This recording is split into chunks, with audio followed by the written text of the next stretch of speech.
আজকের এই দিনে আমি বিশ্বের সমস্ত মানুষকে আমার অন্তরের অন্তঃস্থল থেকে শুভেচ্ছা জানাই।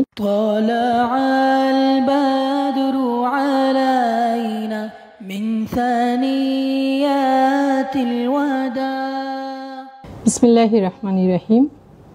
আসসালামু আলাইকুম ওয়া রাহমাতুল্লাহি ওয়া বারাকাতুহু। আজ পবিত্র ঈদে মিলাদুন্নবী। এই দিনে আমাদের সকলের প্রিয় নবী হযরত মুহাম্মদ সাল্লাল্লাহু আলাইহি সাল্লাম পৃথিবীতে আগমন করেছিলেন। আমরা সেই জাতির উম্মত হিসেবে আমি এবং সমগ্র মুসলমান জাতি গর্বিত বোধ করি। রাসূলুল্লাহ সাল্লাল্লাহু আলাইহি সাল্লাম এমন এক সময়ে পৃথিবীতে এসেছিলেন যখন সময়টা ছিল অন্ধকার যুগ।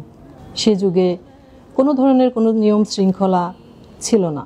বিশেষ করে নারীরা ছিল চরমভাবে অবহেলিত। মেয়েদেরকে বাজারের পণ্য হিসেবে ব্যবহার করা হতো। যদি কন্যা সন্তান হতো, মাকে দেখানোর আগেই তাকে জীবন্ত কবর দেওয়া হতো।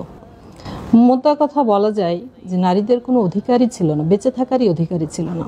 রাসূলুল্লাহ সাল্লাল্লাহু আলাইহি সাল্লামের কাছে একদিন এক সাহাবী এসে তার 10টি কন্যাকে হত্যা করার বর্ণনা করছিলেন এবং এই কাহিনী শুনে রাসূলুল্লাহ সাল্লাল্লাহু আলাইহি সাল্লামের অশ্রু ঝরে পড়ে এবং তার দাড়ি মোবারক ভিজে যায়।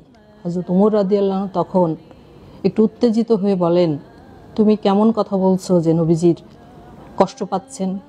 নবীজি তখন বললেন, থাক, তাকে বলতে দাও, সে ভুল করেছিল, সে তো এখন সংশোধিত হয়েছে। পরবর্তীতে রাসূলুল্লাহ সাল্লাল্লাহু আলাইহি সাল্লামের দৃঢ় পদক্ষেপ, আল্লাহ তাআলার সহযোগিতা, সব কিছুর বিনিময়ে নারীর অধিকার প্রতিষ্ঠিত হয় এবং সেই অধিকার এখনও যুগে যুগে বিদ্যমান রয়েছে।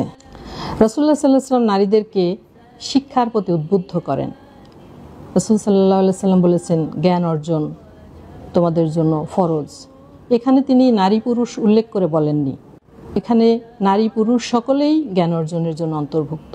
আমি নিজেকে খুবই সৌভাগ্যবান মনে করি এই নবীর একজন উম্মত হিসেবে, এবং উত্তরা ইউনিভার্সিটি ইসলামিক স্টাডিজ বিভাগ খুলেছে এবং সেই বিভাগের একজন শিক্ষক হিসেবে আমি নিজেকে সম্মানিত বোধ করি এবং আমার এই বিভাগে প্রায় 5 শতাধিক শিক্ষার্থীর মধ্যে 50% আছে নারী।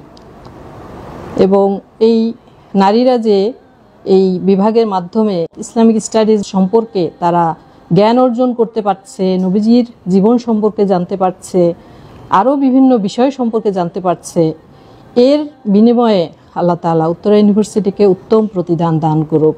আসসালামু আলাইকুম ওয়া রাহমাতুল্লাহি ওয়া বারাকাতুহু।